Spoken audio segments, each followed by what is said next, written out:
Hey everyone, I am Jen Heebink hi everyone, this is Jen Heebink. I am going to share my screen with you, so hang on one second while I do that. Let me just pop to full screen. I'll be able to share my screen better that way. Here we go. And we are almost there. I need to get into this spot. Here we go. Okay, so you have come to finding your why, which I am so passionate about, because without our why, we lose our purpose. And especially now in COVID, oh my goodness, this is just a different season, isn't it? It is tough, it is hard, especially to be a teacher, especially to be a DAPE teacher, like distance learning, adapted PE, what? So again, you can find me on Twitter. You can get me at my email below. So at Jen Heebink is my Twitter handle, and jenheebink@bhmschools.org. I'm gonna go ahead and advance my slide here, and I love this. So this is the way that me and my neighbors have been able to survive COVID, and that is to share as many memes as possible. And just laughing at the circumstances right now when we get a chance to laugh has been so important to me. But we are in MinDape 2020 virtual pandemic MinDape. And I'm just really glad that you came here, because I feel like you're going to grab something that's going to be encouraging to you, or some kind of tool or visual figure that will help you kind of be a tool to find why we do what we do when we're running on fumes and when we're burning out. So welcome to MinDape in the age of COVID. Here we go. We're going to find out some of these tools that have helped me, and I hope will help you as well. So story time. So I am a proud UWRF Falcon, and I graduated in 2010. So if you do the math on that, I've just finished my 10th year teaching in Buffalo. I teach grades 6 through 12, and my husband also got a job in the same year I did, in 2010, the year that we got married. So that was like a whole year of change for us. And we live in the western suburbs, and now we live in the northwestern suburbs. But we both were huge into coaching, and I was a soccer coach and a teacher, and he is a physics astronomy teacher, and he is also a cross country and track guy. So we were just always all about the kids, like this gotta be for the kids. We had a great experience growing up, and so before we had children of our own, we just spent all of our time just coaching and loving on kids. And so when I came out of college, I was hired right away. There was never a time where I was unemployed as a teacher, which is so lucky for me. I was coaching and I was teaching. I was literally doing everything that I had dreamed of wanting to do. And for me, my why was, it's for the kids. It's for these kids that they need to have a good experience. I want to give them just such a positive experience. I want them to be awesome. I want them to be awesome kids. But what I kind of recognize now, looking back, is that for the kids is great, but for the kids is not going to sustain you when it comes to why you teach forever. There will be a time when teaching for the kids isn't going to help you get through the hard times, because the kids maybe are causing some of the hard times. I mean, sometimes that's just the way it happens. And so we have to figure out what fills our bucket. And so we got to start thinking bigger than it's for the kids. So here we go. So DAPE teachers, we have hard jobs, and everybody tells us what to do, when to do it, timelines, evaluations. We have IEPs that direct how we do our services.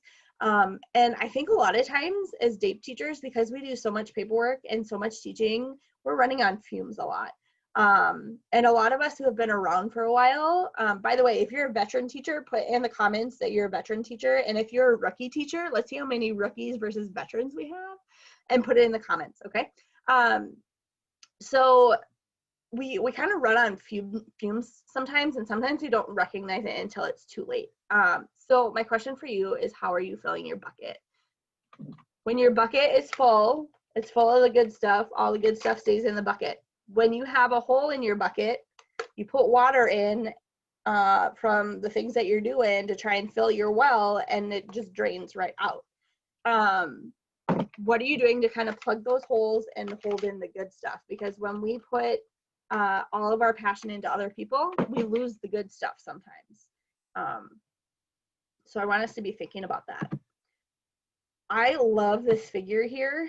So I'm going to talk about it. And currently, well, this last year, we were in a book study called Onward, Cultivating Emotional Resilience in Educators by Elena Aguilar. And I'm sorry if I mispronounced her name, but this figure, it talks about being a resilient teacher. What does it take when you get so down on yourself? How do you get yourself back up? How do you focus on the positive when you are in a negative tornado swirl? I know for me, like, I think of one negative thing and then I obsess over like how I did that wrong, and pretty soon I'm tornadoing down into the depths of really hard time. And I didn't mean to go there, but that's just what I was thinking. And so if I can catch myself in those kind of hard negative thoughts, I can kind of cut myself off from those and start thinking positive, and I save myself a lot of grief. But looking at in this graph going from August to July, anticipation starting in August, that's where I am right now. Like, I'm like, let's do this. I got things to do. I'm going to try and figure out this COVID stuff. And like, I just feel the most energized, I guess, in August. And then in September, the first couple weeks of school, it's like, yeah, honeymoon period. We are going to do this. And now I don't know what I'm doing, why. And then we get into October, November, we're like, what am I into? I don't know if I can make it. Am I going to survive this? And then even the most veteran teachers who have been around for 25 years, and they're like, I've never seen this. I don't know how we're going to make it. And then all of a sudden we get to like February, March, and it's like, oh, and we see how good our kids are progressing towards their goals and objectives, and we see how far they've come. It's like, oh, I can do this. I remember being a first year rookie teacher and getting to third quarter and like, oh, this is how I do it. It only took me 3 quarters. And then we get back into May and June and July, and we're back to that reflection of like, wow, look at that year. Like, I did some good stuff in that year, and I'm not going to use that stuff again, but I'm going to look at some of those stuff and change it. And then we're back to anticipation again in August. So I think this is so powerful, because even as a veteran teacher, you will find yourself somewhere along this roller coaster of emotions. And if we don't set our sights on what has been good and what is a community and building ourselves up so that we can get through those times and kind of be resilient, we might lose our why. We might lose our sight on why we even do this in the first place. So I love this framework, you guys, and this is not mine. It actually, one of my pastor friends from my church shared this to us, who are in a leadership opportunity with church. But it's so encompassing of why we need to lead ourselves well. Okay, so when you think about leading in the middle of this graph, leading into ourselves, how are you leading yourself? Okay, because when you lead yourself well, you can lead out to these kind of what they explained is like equal power, like who's on the same wavelength as you when it comes to who you're in charge of. You can lead out to your colleagues and coworkers. You can lead down to your students and students' families. You can make really good decisions for them. You can lead up to your admin, because when you start advocating and doing good things, like, they start to notice and might go to bat for you a little bit more when you're leading yourself well and making good decisions for your program. And so I wanted to share this framework because it really helped me understand like how important it is to lead myself well, because when I lose sight of leading myself well, I don't lead other people very well. I get negative and it impacts the other people around me, other people to the side of me. Maybe my admin says, oh, I didn't like that, what she had to say. Or, you know, when you lead down, you're running out of gas for your students. That's not a good situation either. So when you lead yourself well, let's see if I can move this down here. Maybe I'll move it over here. Traveling face. Okay. When you're leading yourself well, you cannot lead well from an empty bucket. So when you're leading yourself well, you can hold all those good things in your bucket. But when you have a hole in your bucket and you have some of these things that are out of balance, you have a really, really hard time leading others well. So professionally, things that have led me well, just as an example, professionally being here at the Minnesota DAPE conference, this is some of the best PD you're going to get in the country. And that's not just me, like all the sessions that you go to are going to be so good, and you can take stuff immediately and put it into your class. Min Shape is powerful stuff. Veteran teachers, find younger teachers to mentor, reach out to them, because I know for me that was powerful. I had like these in my eyes, I had like legendary DAPE teachers saying, hey, I believe in you, you're doing an awesome job, bring that thought to the table, let's talk about that. Whenever I had a question of like impossibleness, I would bring it to my community of DAPE leaders, and they would just pump me up like, hey, this is what you need to do, this is the best decision. And now being a veteran teacher, I feel like I have the capability to lead younger teachers. And so I think that's what's going to get us surviving through this COVID thing. Like, we have to be together. Yeah. So, and then physically for me, exercising, good nutrition and everything, that really helps me feel good and feel my body doing good things. And for me now, it's more actually mentally that I just get away and exercise. And also mentally, the self-care, saying no to some things so you can say yes to the things that matter to you. Some of us have some deep mental stuff that we can go have an open ear at counseling. And I know I'm talking to my husband, I'm like, I think I need therapy for some of my stuff that I deal with. So I'm totally open to doing that and talking about that. But I know for me, digging into spirituality and listening to podcasts, going to church, praying, that's what works for me. And I know that's not everybody, and I'm not here to like talk about that, but I just know that if we ignore spirituality, like, we're missing a big gaping hole in our lives. So also emotionally, I know for me, like, I bottle up my emotions and then it comes out sideways on other people. Or on my kids. So just being vulnerable and saying, hey, I need someone to talk to today, and I'm just feeling all these emotions. Can you just sit down and just be a listening ear? And then socially, I know being around positive people really impacts my life. And I've had to cut off some of those toxic relationships, putting a boundary around how long I spend in some people's office, or, you know, just the people that I hang out with, so I can be well at home and be well at work makes a big difference. So those are kind of the ways that I lead well for myself, that I have found that works for me. And what I also want to mention is that you might impact the people that are just within your primary connections. That's your first little arrow there. But honestly, it goes beyond that. Like, it ripples out to secondary connections too. So you're going to have, if you lead outward, you'll lead your colleagues in your decision, but it also impacts your colleagues' husbands and wives and significant others and their children, believe it or not, some of your decisions. When you lead downward well, you impact students, and students will lead their siblings, and families will impact their extended family. Like, it goes on for the secondary down there too. And then when you're leading up, your secondary connection goes beyond admin, which would be your superintendent. Like, I've seen some of the decisions when I lead myself well my admin will go to bat for me, and they will go up to superintendent and they will advocate for me.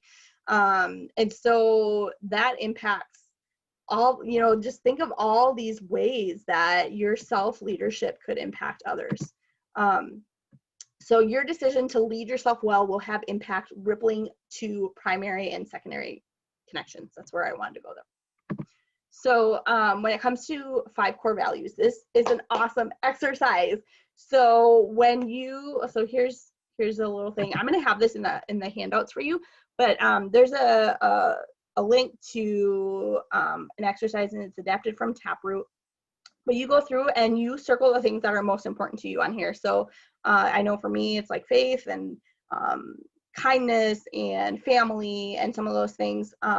And then it takes you through step by step on how to kind of get that down. Because when you get to the part about wanting to find your why later in this session, you're going to want to know those core values. So this is the first thing you got to do. And also another thing that's been really important to me is listing my non-negotiables and recognizing that when I go through life and my life changes, my non-negotiables might change. So as a rookie teacher, what's up, rookie teachers? My number 1 was my faith, my time with my family. That was before I had kids, so I was spending time with my husband and my parents and my brother. Exercise was number 3. Number 4 was work, coaching, and playing soccer. Those were the things that like nobody was going to take from me. Like I was going to say no so that I could play soccer. In college, it was I am not missing a workout because I know I will lose my starting spot. And coaching, that's how I got my money. So I know that that I needed to kind of have those non-negotiables to keep those as most important. Going out to be social a lot of the times was not on my list because I had my, you know, my little list figured out. So I had less sociable time, but I worked and got more money and played soccer. And, you know, that as a rookie teacher, that was what made the most sense for me. And now as a veteran teacher and 2 children later, some things have changed. So let's take a look at these now. So again, my faith and then my family and kids getting childcare, when the family and kids and childcare do not work out, it like rips me to shreds because I feel like I'm not being a good mom. So that has to be number 2. Work is so important to me. And then number 4 is my me time and self-care, which it should probably be higher than number 4. Same with exercise, but that's just the way it kind of works out for me sometimes. So exercise has kind of gone lower on the list because I have 2 kids and I'm way too busy. But these are the things that I hold most important, and I have to keep those things in my bucket and pour into those things so I can be good for my family. So I can be good at work. I'm not staying out late and doing some of those things because I need my sleep. I know I'll be anxious if I don't get enough sleep. So I say no to something so I can say yes to being good at the other stuff. Moving on. So one of the things that will get you to the root of why you're doing what you're doing is writing a gratitude letter to a teacher who changed your life or a person who changed your life. And in fact, after this session, maybe phone call that person and say, hey, I was challenged to call somebody who made an impact on my life, and that was you. One of the things that Brene Brown found, I started reading Brene Brown that summer before I decided to make my why or whatever. One of the things she found in her research on shame is actually practicing gratitude invites joy into our lives. So when we start saying we're thankful and we're telling people we're grateful for them, that's what brings joy in. So when you write that letter, you're going to kind of get down to the root of why that person really impacted you. And it's going to kind of propel you into your why. So I want to know if there's a teacher, you can put it in the comments, or a person who impacted you. Write that person's name in the comment box and then write them a letter later. So who is the person who inspired you to go into DAPE and PE?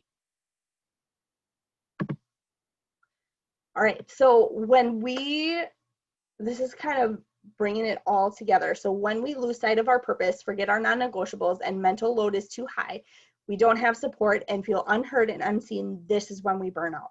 This is when we start asking ourselves, what am I even doing this for?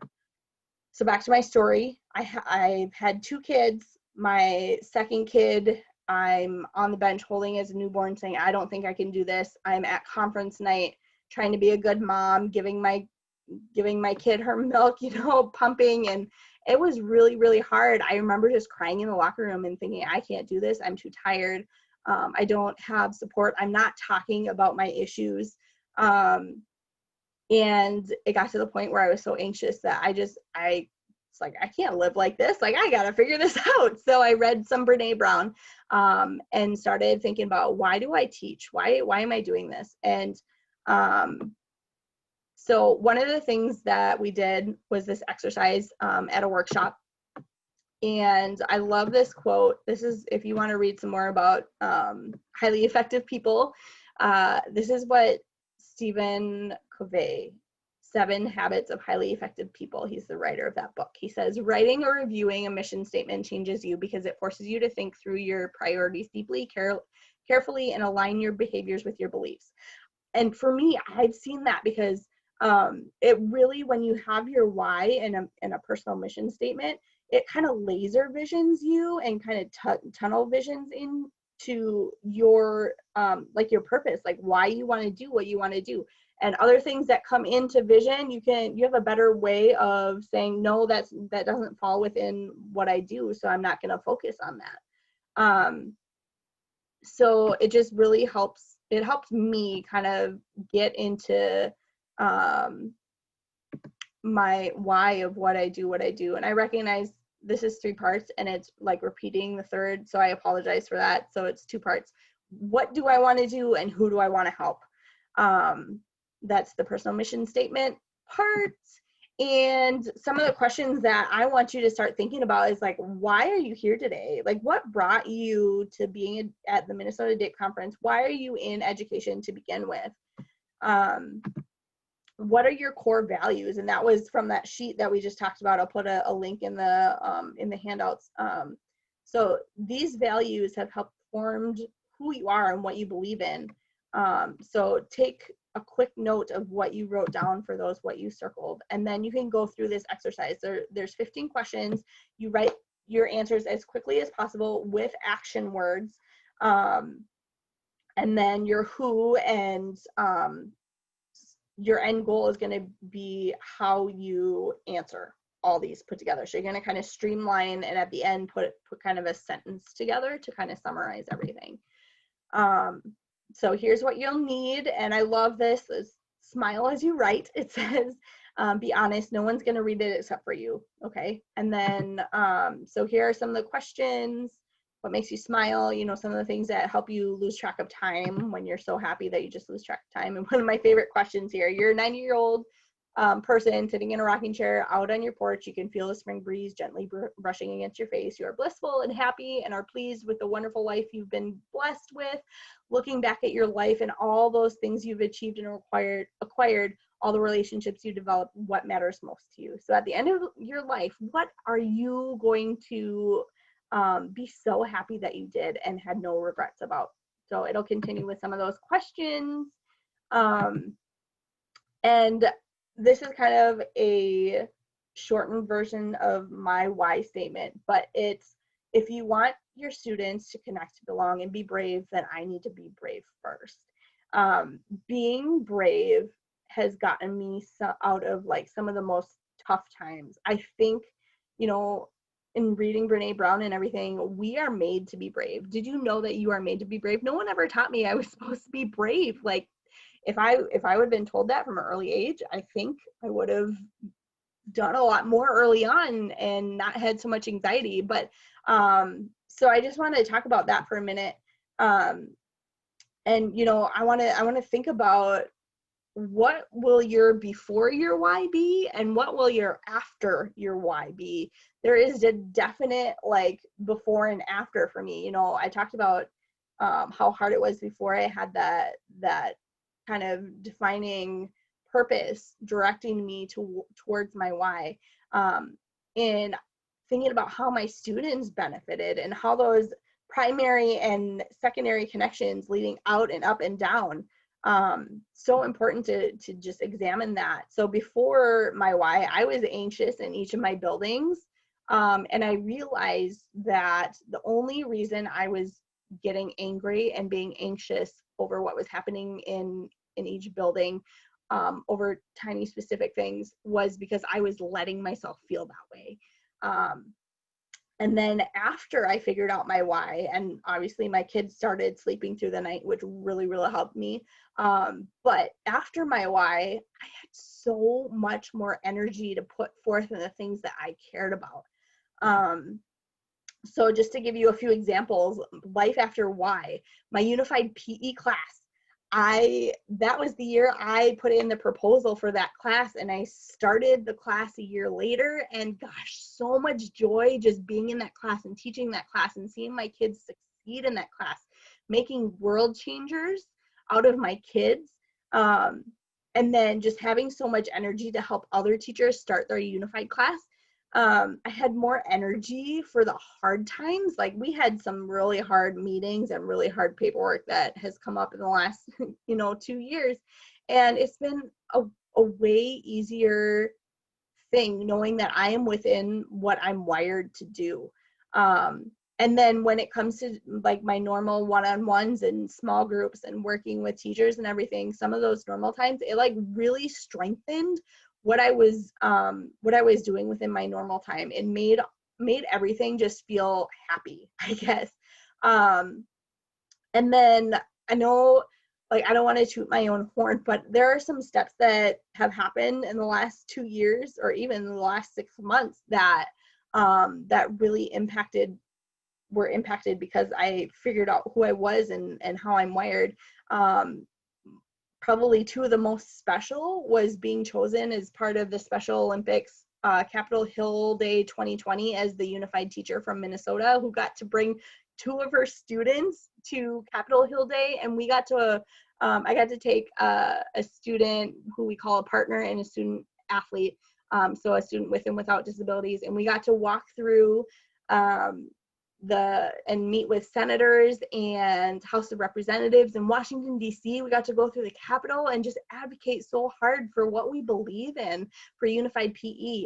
That was so special. It was the last normal thing I did before COVID shut everything down in February, but it's been the highlight of my year so far. And even, I was notified that I was the MinShape Adapted Physical Education Teacher of the Year for 2020. I'm just blown away and so grateful, because 3 years ago, I would not have seen myself here. It's been a really, really awesome and powerful time that I am so grateful for. And a lot of that has been because I focused a lot on what I lead myself in. And what my why is, and saying no to things so I can say yes and be good at the other stuff. So when you find your why, you come alive and everybody wins. So I am going to end it with that. And I just want to say thank you so much. If you guys have any questions, put them in the comments. And I want you to share 2 things that you're taking from my presentation, because I love hearing feedback. What are you taking back? And if you're looking to connect either as a mentor, so if you're a veteran teacher looking for a mentee, a rookie teacher, gosh, let's get you guys all connected. I love that kind of stuff. So put that in the comments, and I hope you guys have an awesome MinDAPE conference. Thank you so much for coming. We'll see you guys later.